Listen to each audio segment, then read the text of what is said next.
Y pasamos rápidamente porque tenemos una sorpresa, ¿no, May? Sí, tenemos, antes de que finalice este primer turno de ponencias, vamos a tener una sorpresa bastante interesante y con una perspectiva que creo que puede llegar a aportar muchísimo a este tema. Entonces, por eso vamos corriendo, porque tenemos el tiempo muy ajustado, pero lo tenemos un poco más y ahora explicaremos después por qué. O sea, que todavía nos queda, después de que termine esta presentación, todavía nos queda otra más, ¿eh? Entonces no os vayáis corriendo, aunque ya estamos todos un poco cansados, para terminar. Bueno, y ahora, pues, la siguiente nos viene de muy lejos, ¿no? Nos viene de México, nos ha cruzado el charco para estar con nosotros, con lo cual creo que se lo debemos de agradecer mucho. Es Javier Sánchez López, que es profesor de la Universidad Nacional Autónoma de México y nos va a hablar sobre potenciales evocados visuales en lactantes con factores de riesgo prenatales y perinatales para daño cerebral. Adelante, Javier. Muchas gracias y buenas tardes. Yo sé que ya estamos pensando más en la comida, y trataré de ser breve por eso. Y también me disculpo anticipadamente si digo alguna barbaridad, pero tuve un problema con el vuelo y hice 48 horas de viaje para poder llegar hasta Madrid, porque llegamos hasta acá y después nos tuvimos que regresar a México por un problema técnico con el avión. Y entonces vine 2 veces prácticamente a España en 48 horas. Pero bueno, dicho eso, yo trabajo particularmente mi adscripción, no sé cómo funciona esto, pero particularmente mi adscripción es la Escuela Nacional de Estudios Superiores de la Universidad Nacional Autónoma de México y colaboro con una unidad que es la unidad de investigación en neurodesarrollo que se encuentra dentro del mismo campus, un campus separado de la propia universidad, no en Ciudad de México, en una ciudad muy bonita que se llama Querétaro, que espero puedan visitar algún día. Pues bueno, en esa unidad específicamente trabajamos con lactantes. Es una unidad de neurodesarrollo que está especializada en la investigación y el tratamiento de lactantes con factores de riesgo pre y perinatales.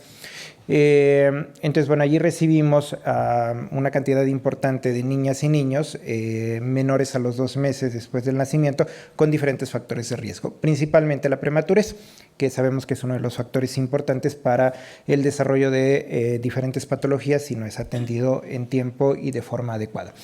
Entonces, bueno, podemos hacer una división muy general del riesgo de daño cerebral en el recién nacido, dividiéndolo en 2 aspectos. El daño cerebral, que puede ser resultado propiamente de la prematurez como factor de riesgo principal, al que se van a asociar otros factores de riesgo.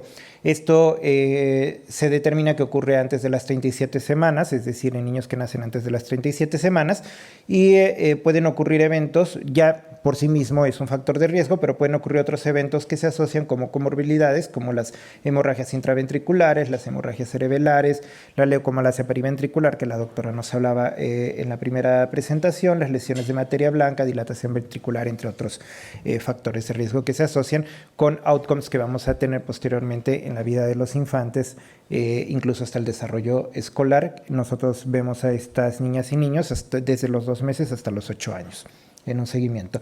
Y los otros, el riesgo de daño cerebral perinatal en las niñas y los niños a término, es decir, los que nacen después de las 37 semanas, donde también se pueden presentar algunos eventos que son eventos que ocurren perinatales, principalmente alrededor del parto o posterior al parto, como puede ser la hipoxia isquémica, las hemorragias intracraneales, el stroke neonatal, etc.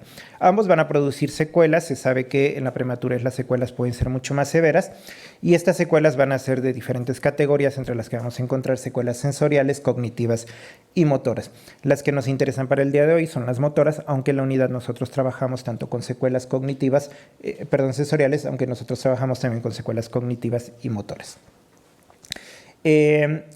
Bueno, específicamente lo que nos trae el día de hoy aquí, pues son los aspectos visuales. Hace poco, de hecho este año, empezamos a trabajar precisamente con el estudio del procesamiento visual en estas poblaciones. Entre las alteraciones visuales que podemos encontrar en el recién nacido, también de forma muy general podemos clasificarlas en 2 tipos, las que vamos a determinar como de carácter ocular y que van a estar más relacionadas con la competencia que las y los oftalmólogos tienen para el estudio y el seguimiento de estas niñas y niños. Entre ellos pues podemos encontrar cataratas en pequeñitos, glaucoma, nistagmus, ambliopía, estrabismo, una muy característica de la prematurez, que es la retinopatía del prematuro. entre otras afecciones oculares, que no son precisamente del interés de lo que estamos estudiando ahora, aunque sí se controlan en el caso de las niñas y niños que nosotros vemos en este centro, y de esto se encarga el Instituto Mexicano de Oftalmología, que tenemos una sede local, y todos los niños por protocolo son enviados a su atención oftalmológica adecuada para su tratamiento. Principalmente lo que vemos es la retinopatía del prematuro. A nivel de cerebral vamos a encontrar la discapacidad visual cerebral o cortical, y bueno, está de más explicar lo que ya muy ampliamente y de manera muy acertada explicaron las colegas y los colegas en las exposiciones anteriores. De los que les quiero hablar el día de hoy es de la utilidad que los potenciales evocados visuales tendrían para el adecuado diagnóstico, seguimiento y tratamiento de las niñas y los niños con factores de riesgo pre y perinatal para el desarrollo de alguna alteración, en este caso sensorial. Bueno, para quienes no saben, los potenciales visuales evocados básicamente consiste en el registro de la actividad cerebral, principalmente, bueno, más bien solamente de las áreas corticales visuales que vamos a encontrar en el lóbulo occipital, en la parte posterior de nuestro cerebro, ante estímulos visuales. Los estímulos que clásicamente se utilizan, el que es de protocolo básico, es el patrón reverso, que es básicamente la alternación entre cuadrados blancos y negros. Ahora les haré ver una imagen. Y nosotros como protocolo también utilizamos la luz LED roja en la estimulación de las niñas y los niños. Estos potenciales nos van a estar indicando el grado de madurez de la vía visual. Nos van a permitir evaluar las respuestas que estarían asociadas a procesos de maduración, entre ellos no solo la arborización y las conexiones sinápticas, sino también la mielinización de las vías visuales. Y esto, bueno, va a tener una utilidad, como decía la doctora en la primera presentación, en la evaluación de la discapacidad visual cerebral. ¿Qué es lo que nosotros vamos a observar en los potenciales visuales evocados del lado derecho? Como les digo que no sé utilizar esto o no lo estoy utilizando bien, no puedo utilizar el marcador. Entonces, allá del lado derecho vamos a tener, ustedes pueden ver ondas que van para arriba y que van para abajo, ¿ok?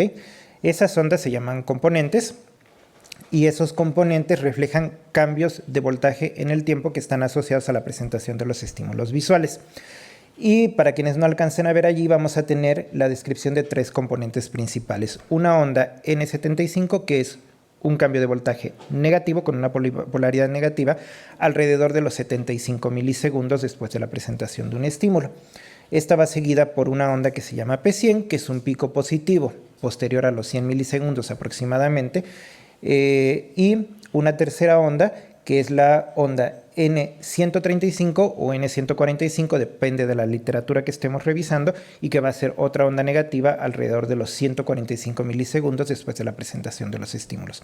El origen de estas ondas, a diferencia de cuando hacemos un análisis de potenciales auditivos de tallo cerebral, en las que sí sabemos básicamente de dónde se originan esas ondas, es decir, de qué parte del tronco cerebral viene esa respuesta. En el caso del visual no se está completamente seguro. Sin embargo, se sabe que ocurren a nivel de la corteza visual primaria y de la corteza extraestriada. Uno de los componentes más utilizados para el análisis de la maduración del sistema visual es el componente P100, es el pico positivo alrededor de los 100 milisegundos, que parece ser el más constante en los registros y nos da una buena indicación del grado de maduración, y que es el pico más grande y prominente que vemos ahí abajo, que se expresa en este caso hacia abajo, aunque el pico es positivo, pero es una lógica que los primeros electrofisiólogos utilizaron, de hacer el plot al revés, o sea, lo negativo para arriba y lo positivo para abajo. Entonces, bueno, ¿cuál es el problema que nosotros estamos teniendo? Bueno, la discapacidad cerebral visual es una de las secuelas sensoriales más comunes asociadas al riesgo pre y perinatal, sobre todo en los lactantes prematuros, y es la población con la que principalmente trabajamos nosotros. Es causada por daño o mal funcionamiento de estas estructuras cerebrales posgeniculadas. Como ya hemos visto en las presentaciones anteriores, sabemos que la prematurez es uno de los principales factores de riesgo, y también sabemos que en las niñas y los niños el desarrollo visual temprano es fundamental para el posterior desarrollo de otras funciones. como en este caso la percepción del movimiento, la percepción de forma y espacio, habilidades visomotoras, la locomoción, incluso la atención visual. Platicaba con algunas de las colegas durante el break de que nosotros hacemos el seguimiento hasta los 8 años, es decir, cuando las niñas y los niños ya son escolares, y hemos detectado algunas alteraciones ya a nivel cognitivo en las habilidades visoatencionales, y hemos detectado también un incremento de los casos de déficit de atención en estos niños, que no solo obviamente está asociado a la percepción visual, sino que es un fenómeno más complejo, pero probablemente esté también contribuyendo. Bueno, el objetivo de este estudio, que forma parte de un protocolo mucho más grande y mucho más complejo, es investigar la prevalencia de las alteraciones visuales en los lactantes que tienen estos factores de riesgo y evaluar las características de los potenciales evocados. Y eventualmente, obviamente, la utilidad que esto tendrá tanto para el diagnóstico como para el seguimiento y la habilitación de estas niñas y niños. Estamos trabajando ahorita con una base de datos de 490 lactantes que hemos recolectado desde el 2013 y hasta la fecha, 202 del sexo femenino y 288 del sexo masculino. Y aquí les pongo las semanas de edad corregida, alrededor de los 12.91 semanas de edad corregida. La edad corregida se hace, en el caso específico de nuestra unidad, trabajamos con las 39 semanas, que sería el término completo. No sé si cuando alcanzaron o se considera ya completamente a término. Y también estamos considerando las semanas de gestación como un factor importante porque lo que nos interesa es la prematurez, es decir, las semanas que pasaron dentro del útero de la madre. Las semanas de gestación en promedio que tenemos es de 34.89, pero más que eso nos interesa que nuestro rango va de las 26 semanas de gestación, es decir, niñas y niños con extrema prematurez o prematurez severa, hasta las 42 semanas, que sabemos que después de las 40 semanas también puede constituir un factor de riesgo. Les hicimos las evaluaciones de los potenciales evocados visuales junto con otras muchas evaluaciones que se les hacen como parte del protocolo. Otras tanto electrofisiológicas como de neuroimagen, las evaluaciones neuropediátricas, psicológicas, nutricionales, etc. Entonces, bueno, lo que nos compete hoy son los BEPS. No se fijen mucho en la imagen porque no se colocan así los electrodos para las evaluaciones, pero fue la única imagen que encontré. Y bueno, lo que hacemos es la estimulación que les decía de patón reverso, que está del lado derecho en la parte de abajo. Esas cuadrículas que tenemos allí van intercambiando a una velocidad de un Hz entre blanco y negro. Y esto produce una estimulación y las respuestas que previamente les había mostrado en los potenciales. Y también utilizamos luz LED roja porque bueno, hemos encontrado que ha sido útil en nuestras bebitas y bebitos. ¿Okay? ¿Cuáles fueron los resultados que hemos encontrado hasta el momento? Y seguimos obviamente con los análisis. Del total de participantes, tuvimos que 182 tenían potenciales evocados visuales, de acuerdo con el diagnóstico clínico de nuestra neurofisióloga experta en neonatales.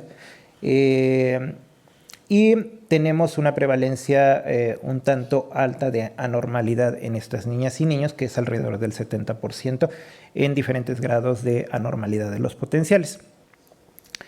Y decidimos hacer unos análisis para ver qué tanto la prematurez era un factor importante en la alteración de estos potenciales evocados. Sabemos que estos potenciales, lo anticipo, van cambiando con la edad, es decir, conforme nosotros vamos creciendo, las latencias van disminuyendo, es decir, se vuelven un poquito más rápidos y también las amplitudes se van modificando. En este caso específicamente trabajamos con la latencia. Entonces lo que nosotros queríamos ver es que si independientemente del desarrollo que tuvieron los niños y las niñas extrauterino después del nacimiento, estos potenciales se desarrollaban de manera normal. Lo que encontramos es que a menor edad gestacional, es decir, menos tiempo pasaron dentro del útero, la latencia de estos potenciales se incrementan. Un incremento en la latencia nos habla de una anormalidad del potencial como tal. Obviamente también la amplitud cuenta. Y ocurrió esto para todos los componentes observados y en las dos técnicas que utilizamos de registro, con luz LED y con patrón reverso. ¿Cómo controlamos lo de la edad? Hicimos un análisis de correlación metiendo la variable de la edad corregida como una covariable para poder quitarla del modelo y después nada más explicar las semanas de gestación. En este caso, las semanas de gestación y después en unos análisis que hicimos también de regresiones lineales, metiendo como covariable la edad corregida, encontramos que la única variable que nos explicaba este retraso en la latencia eran las semanas de gestación. Esto quiere decir que independientemente del desarrollo que tengan fuera del útero, si no hay un adecuado tratamiento o seguimiento o habilitación en estas niñas y niños, muy probablemente va a haber una recurrencia o mantenimiento de problemas visuales a largo plazo. Entonces, bueno, ¿cuáles son las conclusiones a las que llegamos? Bueno, la prevalencia de anormalidad de la función visual en los lactantes fue alrededor del 70%, que tenían factores de riesgo pre- y perinatales, principalmente la prematurez. Encontramos esta correlación significativa entre la prematurez y el retardo en las latencias de los potenciales evocados. Ahora, ¿qué es lo que hacemos con estos niños o qué vamos a hacer con estos niños y niñas? Como les decía, este protocolo lo hemos iniciado este año. Sin embargo, estas niñas y niños forman parte de un protocolo que participan en un programa de neurohabilitación con el método Cátona, que no sé si lo conozcan, pero básicamente es un método de estimulación motriz. Consiste básicamente en movimientos que se le realizan a los niños y niñas por parte de un fisioterapeuta, una fisioterapeuta, y que consisten en el cambio de posición en el espacio para que puedan mejorar 3 habilidades que son básicas y precursoras de otros muchos procesos, que es el control cefálico, la sedestación y el gateo. Una vez logradas estas habilidades, después se van complejizando más y los niños pueden alcanzar un grado de desarrollo. Hemos comprobado con este método un grado de desarrollo muy cercano a la normalidad respecto a sus pares de la misma edad. Este método es un método basado principalmente en lo motor. Sin embargo, dentro de las sugerencias del Dr. Cátona, se establece que se debe llevar a cabo también la estimulación visomotora, es decir, no solo motora, sino el uso de elementos visuales que permitan un enriquecimiento del espacio. Lo que estamos tratando ahora de estudiar es si esta terapia de neurohabilitación tendría un impacto directo sobre el desarrollo motor de las niñas y los niños. No lo sabemos todavía porque estamos apenas en ese proceso. Si no es así, si encontráramos que no está ayudando, entonces estaríamos evaluando la posibilidad de adopción de estrategias específicas de estimulación visual en estas niñas y niños que tienen riesgo únicamente para favorecer esa habilidad. Obviamente tenemos otras terapias, porque también tenemos las terapias atencionales, terapia del lenguaje, la neurohabilitación, y bueno, incluiríamos otras terapias en el apoyo de estas niñas y niños. Y bueno, pues eso es lo que estamos haciendo. Esta es la unidad donde colaboro. No es mi sede de descripción, pero es donde colaboro. Y tenemos la unidad de investigación en neurodesarrollo y afortunadamente del lado enfrente tenemos la unidad de resonancia magnética, donde tenemos 2 resonadores de 3 Tesla que dedicamos a la investigación para estas niñas y niños, que es bien difícil porque luego no se duermen y no los puedes meter al resonador. Y bueno, quiero agradecer obviamente a todas las colegas y colegas varones también que han apoyado, porque este es un centro bastante grande para el desarrollo de este proyecto. Gracias.